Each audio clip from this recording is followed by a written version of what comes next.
a couple of variations you can do on this one. You can do it using both legs on the ground or a single leg on the ground for extra challenging balance. First variation, reaching and twisting. Next variation, you'll stand on the opposite leg and balance. Let's do it together for 8. Ready? Always helps me to fix my eyes on something about 1 meter in front of me.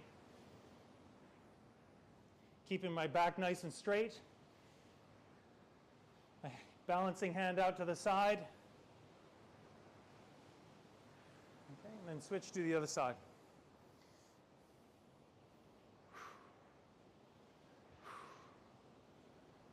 I like to try to elevate my back leg to have both my glutes on.